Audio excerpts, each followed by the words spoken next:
Hello, मैं हूं शान और शान क्लासेस की यूट्यूब चैनल में आपका एक बार फिर से स्वागत है। आज हम आपके लिए लेकर के आए हैं टैली प्राइम में बैकअप और रिस्टोर कैसे करें। तो सबसे पहला काम करते हैं, हम अपने टैली प्रोग्राम को ओपन कर लेते हैं। अब यहाँ पर सबसे पहला काम करना है कि हमको किसी भी कंपनी का बैकअप क्रिएट करना या जिसका भी हम बैकअप बनाना चाहते हैं, यहाँ से उस कंपनी को हम सेलेक्ट करेंगे। तो यहाँ पर सेलेक्ट करने से पहले, बैकअप ऑप्शन में जाने से पहले हम ये जान लेते हैं कि बैकअप होता क्या है। तो बैकअप असल में हमारे द्वारा जो भी काम कंप्यूटर में किया जाता है, उस डेटा को सुरक्षित रखने का एक तरीका होता है। जब भी हम टैली प्राइम में काम करते हैं या किसी भी टैली वर्जन पे काम कर रहे हों, तो जो भी डेटा है वो एक सिस्टम में एक जगह स्टोर होता जाता है। तो जब कभी गलती से वह डेटा डिलीट हो जाए या करप्ट हो जाए या सिस्टम क्रैश कर जाए या सिस्टम में कोई प्रॉब्लम आ जाए, तो जो काम हमने किया था वह काम दोबारा से करना होगा। तो ये सब दिक्कतें ना हो तो बेहतर यह है कि रोज वर्क पूरा करने के बाद हम बैकअप बना के रख लें।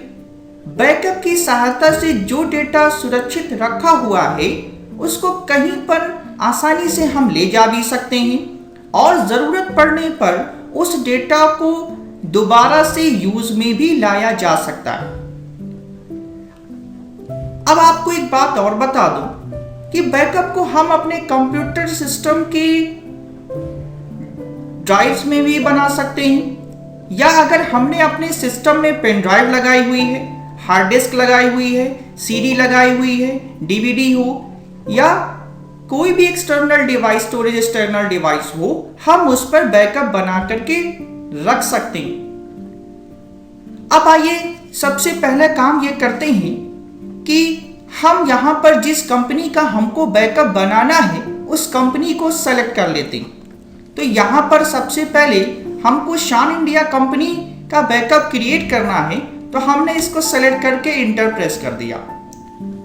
अब यहां पर हम बैकअप क्रिएट करना चाहते हैं, तो आइए सबसे पहले देख लेते हैं कि जो हमारे सिस्टम का बैकअप है वो किस ड्राइव में या किस लोकेशन पर क्रिएट हो रहा है। तो यहां पर सबसे पहला काम करेंगे, हम अपने कीबोर्ड से ऑल्ट के साथ वाई प्रेस करें या यहां डेटा ऑप्शन पर क्लिक कर दें। जैसे ही क्लिक करेंगे, यहां पर नीचे कॉन्फ़िगर में आपको डेटा पाथ दिखाई दे रहा होगा। हम यहां से डेटा पाथ में जब क्लिक करेंगे तो देखिए यहां पर हमारे सामने शो कर रहा है कि कंपनी डेटा पाथ जो है वो सी ड्राइव में इंस्टॉल किया गया और यहां पर हमारे कंप्यूटर सिस्टम में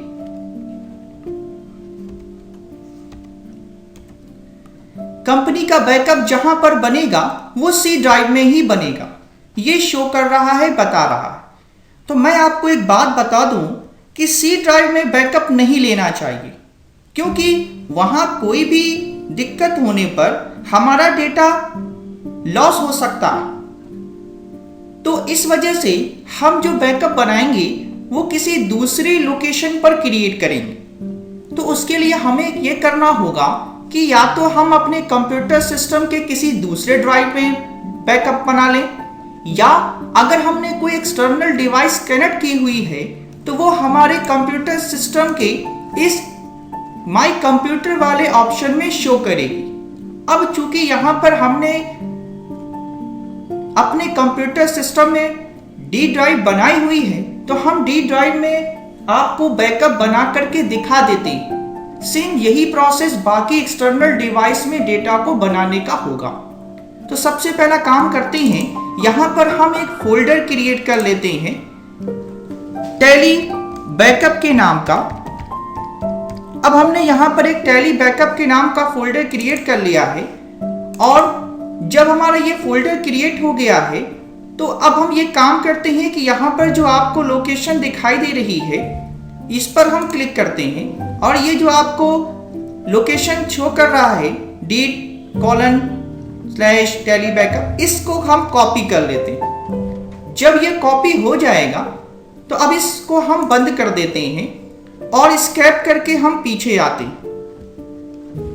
अब यहां पर हम दोबारा से अपने इसी डेटा पाथ वाले ऑप्शन पर ही दोबारा से आएंगे, Alt+Y प्रेस करके, और यहां से डेटा पाथ पर आ जाएंगे और एंटर करेंगे। यहां पर जो हमारा कंपनी बैकअप पाथ था हम इस पर एंटर करेंगे और यहां से हम अपना स्पेसिफाई पाथ जो है यहां पर पेस्ट कर देंगे। और पेस्ट करने के बाद यहां पर हम जैसे ही पेस्ट करेंगे तो अब देखिए जो आपका कंपनी बैकअप पाथ है वो आपका डी ड्राइव, और जो हमने यहां पर फोल्डर क्रिएट किया था वो फोल्डर यहां पर शो कर रहा। अब यहां से हम स्केप करके पीछे आएंगे और फिर हम इस गेटवे ऑफ टैली के स्क्रीन पर पहुंच जाएंगे। फिर यहां से हम Alt+Y प्रेस करेंगे और यहां पर बैकअप वाले ऑप्शन पर एंटर करेंगे। जैसे ही एंटर करेंगे तो अब देखिए यहां पर जो बैकअप डेस्टिनेशन पाथ था वो हमारा डी ड्राइव हो गया। अब यहां पर जिसका भी हमको बैकअप बनाना होगा हम यहां से उस कंपनी को सेलेक्ट कर लेंगे। तो चूंकि शान इंडिया वाली कंपनी का हमको बैकअप बनाना है तो हम यहां से इस कंपनी को सेलेक्ट करेंगे। या तो हम डेटा पाथ में जाकर के वहां से हम डेटा पाथ दे दें, या तो यहां पर भी स्पेसिफाई पाथ का ऑप्शन आ रहा है, हम यहां से भी वो पाथ दे सकते थे। तो यहां पर सबसे आसान तरीका हमने आपको बताया है कि हम बहुत ही कम समय में बहुत ही आसानी के साथ बैकअप बना सकते हैं। अब यहां पर आपको कुछ नहीं करना है, आप जैसे ही बैकअप पर इंटर करेंगे आपके सामने यहां पर जिस कंपनी को आपको बैकअप बनाना है उसकी लिस्ट साइड में ओपन हो जाएगी। अब यहां पर हम जिस कंपनी को बैकअप बनाना चाहते हैं, तो चूंकि हमने शान इंडिया को कंपनी को बैकअप बनाना है तो इस पर हम एंटर करेंगे और एंटर करने के बाद यहां पर एंड ऑफ लिस्ट करेंगे और इसको एक्सेप्ट करा लेंगे। अगर आपको बाकी और भी कंपनी का बैकअप बनाना होगा तो सारी कंपनियों को बारी बारी से हम सेलेक्ट करेंगे। अब जब हम इसका बैकअप बना लिए तो अब हमारा बैकअप जो है वो बन चुका है। तो अब मान लीजिए किसी कारणवश हमारा डेटा जो है वो गायब हो गया, डिलीट हो जाता है, तो पहले हम एक काम कर लेते हैं, हम इस शान इंडिया वाली कंपनी को यहां से डिलीट कर लेते हैं। तो डिलीट करने का तरीका आपको मैं पिछले वाली क्लास में बता चुका हूं कि कैसे किसी बनी हुई कंपनी को हम डिलीट करते हैं। तो यहां से अल्टर पर जाने के बाद Alt+D प्रेस करेंगे और यहां से हम अपनी कंपनी को परमानेंट डिलीट कर लेते हैं। अब यहां पर आप देख रहे होंगे कि सेलेक्ट कंपनी में कहीं पर भी शान इंडिया नाम का कोई भी कंपनी यहां पर शो नहीं कर रही, क्योंकि उस कंपनी को हमने परमानेंट जो है वो डिलीट कर दिया है।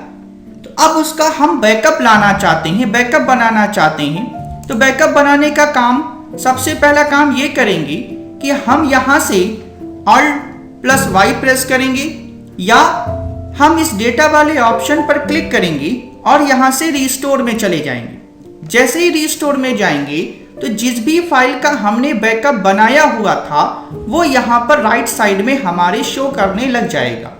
यहां से जिसका भी हमको बैकअप लाना हो उसको हम सेलेक्ट करके इंटर करेंगे और एंड ऑफ लिस्ट करेंगे, और जैसे ही हम एक्सेप्ट कराएंगे वैसे ही यहां पर हमारी कंपनी का बैकअप आ जाएगा। अब यहां से आप देख रहे होंगे कि शान इंडिया वाली कंपनी का बैकअप आ चुका था। अब जैसे हम सेलेक्ट करके इंटर प्रेस करेंगे हमारी कंपनी दोबारा से रीस्टोर हो जाएगी। तो यहां पर सबसे आसान तरीकों से मैंने आपको बताया कि हम अपनी कंपनी का बैकअप कैसे बनाएं और उसको रीस्टोर कैसे करें। तो आज की ये क्लास आपको कैसी लगी? पसंद आई हो तो लाइक, कमेंट और शेयर करना ना भूलें। और साथ ही साथ एक इम्पॉर्टेंट बात भी आपको बताता चलूं कि जो भी प्रोसेस मैंने आपको बताए हैं वो कम से कम 2-3 बार आप जरूर प्रैक्टिस करें ताकि आपको अच्छी तरह से बैकअप और रिस्टोर करने आ जाए।